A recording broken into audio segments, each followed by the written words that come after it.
Olá, meus amados, graça e paz. Eu sou o pastor Adriano Menezes e passando para compartilhar algo com você. Eu não posso ficar calado diante de tantas coisas que estão falando acerca de um assunto. Sabe qual? Coronavírus. Mais precisamente, o vírus chamado Covid-19. Um vírus que tem parado o mundo. Um vírus que tem assolado toda a humanidade.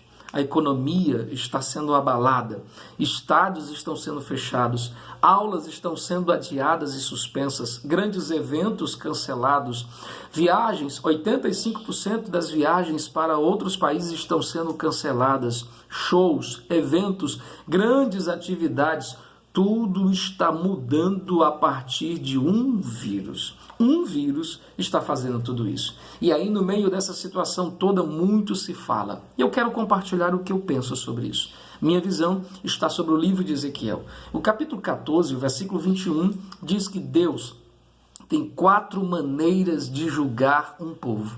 E essas 4 maneiras são, primeiro, a espada, ou seja, as guerras.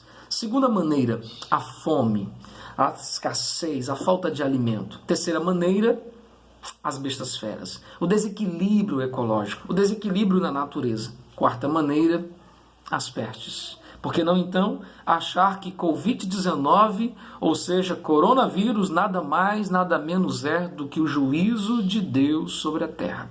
E se você acha isso estranho, vá para a Bíblia.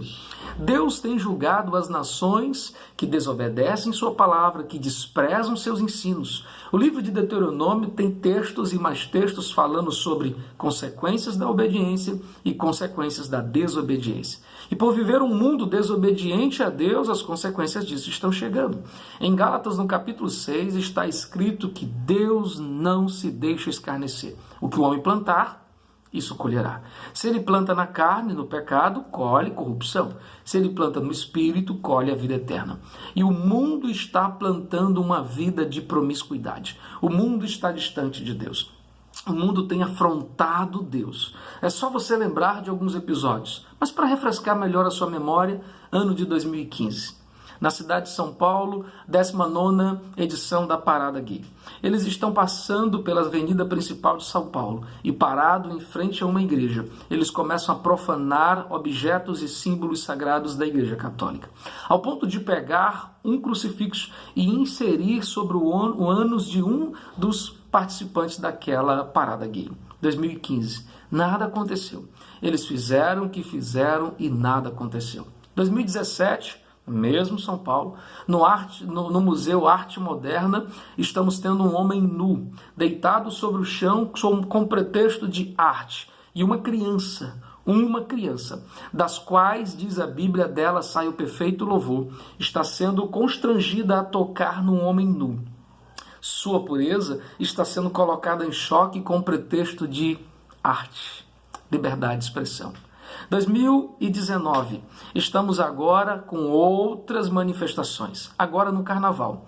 O grupo Gaviões da Fiel está fazendo no seu enredo carnavalesco uma apresentação artística, onde Jesus é derrotado por Satanás. Sim, e perguntado a ele sobre isso, sua resposta foi: queríamos chocar o mundo e conseguimos. Sim, porque Jesus foi humilhado, apanhou, foi lançado ao chão, enquanto Satanás triunfava no Carnaval de 2019 em São Paulo. 2020, na virada de 2019 para 2020, na tão importante festa do nascimento de Jesus, Natal, o grupo Porta dos Fundos faz uma ceia diferente. A ceia deles trazia um Jesus gay, uma Maria lésbica, apóstolos drogados e uma confusão toda em nome da arte. Não. Eles estavam afrontando Deus. 2020, Carnaval de 2020. O Grupo Mangueira está agora novamente afrontando Deus. E no seu enredo coloca um Jesus da gente. E no Jesus da gente, ele é gay, ele é mulher, ele é homem, ele é o que as pessoas bem quiserem que ele fosse. Maria é lésbica. E eles estão andando no seu grupo carnavalesco, em nome da arte, cantando e dizendo assim. Vejam o que eles cantavam. O seu enredo trazia a seguinte frase. Deixa eu ler para você, para ficar idêntico ao que eles cantavam. Olha só. Rosto negro, sangue índio, corpo de mulher, moleque pelintra no buraco quente, meu nome é Jesus da gente. Essa é a realidade do mundo, afrontando Deus. E já dizia o apóstolo Paulo, de Deus ninguém zomba. Você achou que essa conta não chegaria? Você achou que tudo isso ficaria impune? Que nada disso viria à tona? Um dia essa conta seria cobrada. E ela chegou. Na expressão de Tiago, o juiz está às portas. E o juiz está às portas para julgar o mundo. Mas ele não vai julgar o mundo sem antes julgar a igreja. E se você pensa que a igreja está fora desse contexto de profanação, deixa eu compartilhar com você como se encontra a igreja. Eu sou pastor, há quase 20 anos eu cuido de gente, e quando eu olho para o retrato da igreja, eu vejo mais divórcios do que casamentos. Tornaram a família em algo banal, o casamento em algo trivial. Ganância se tornou o foco, o desejo pelo material, a tal ponto de que as pessoas procuram igrejas que os estimulem a conquistarem mais. Coach é a palavra mais usada nos grandes eventos. Palavras motivacionais para ir ao encontro disso. Nossas músicas deixaram de ser cristocêntrica para ser egocêntrica. Eu vou vencer. Eu sou importante. Eu nasci para isso. Campeão, vencedor, Deus te dá asa, faz teu voo. Nossas mensagens estão cheias de heresias, pregações sem contextos, causando pretextos para um bocado de heresia. Nossos relacionamentos estão sendo dilacerados, porque cada um defende a sua opinião e não se importa com o comum, com a vida em comum da igreja, fazendo com que cada vez surjam grupos e mais grupos resultantes de divisões e facções e iras dentro da igreja. Sensualismo? Sensualismo se tornou algo comum dentro das igrejas. Homens e mulheres se vestem ao seu bel modo, ditando moda para mostrar que estão na atualidade, mas não percebem, ou não querem perceber, que estão, na verdade, fazendo uma propagação do seu corpo. Sensualidade e imundícia estão nas suas vestes, como dizia já nas Escrituras. Esse é o relato da igreja. Então, o mundo e a igreja estão agora diante do julgamento. O juízo chegou. Em Ezequiel, no capítulo 14, no versículo 21, diz que há 4 maneiras de Deus julgar o mundo, e uma delas são as pestes. E essa, que surgiu no dia 1º de novembro de 2019, veio se espalhando pelo mundo de então.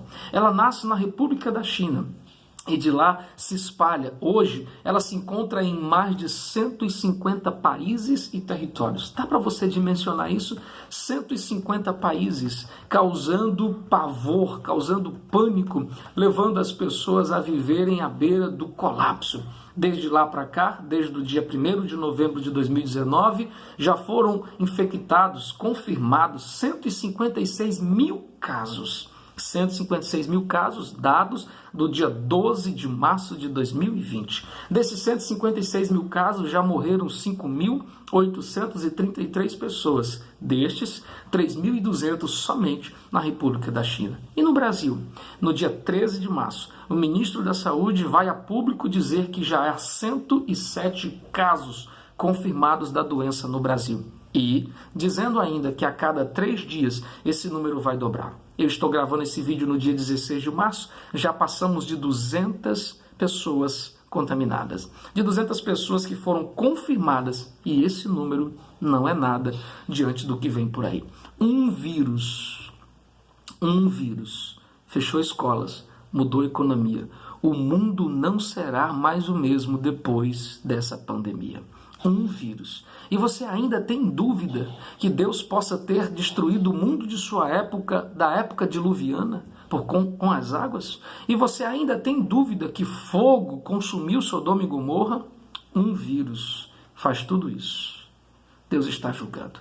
O juízo está chegando. O juízo vem sobre o mundo. E no meio dessa situação toda, é preciso dizer a você que isso só revela a justiça de Deus. Um Deus que é amor, também é justiça. E ele não julga os homens sem antes ter dado tempo para os homens se arrependerem. Em Jeremias está escrito no capítulo 44, no versículo 4, que pela madrugada Deus enviou seus profetas a anunciar: arrependam-se. Mas eles não deram ouvido. Eles não se importaram com isso. Por isso o juízo chegou. Ei, o juízo chegou. E sabe quem vem julgar? O próprio Senhor. É Ele quem fere, é Ele quem abate as nações, é Ele quem está fazendo todas essas coisas acontecer. Leia o livro sagrado. Foi isso que aconteceu no Egito. Depois de terem humilhado e maltratado o povo hebreu, depois de terem pegado crianças no colo de sua mãe e jogado no rio Nilo para ser devorado pelos crocodilos, pragas vieram sobre o mundo.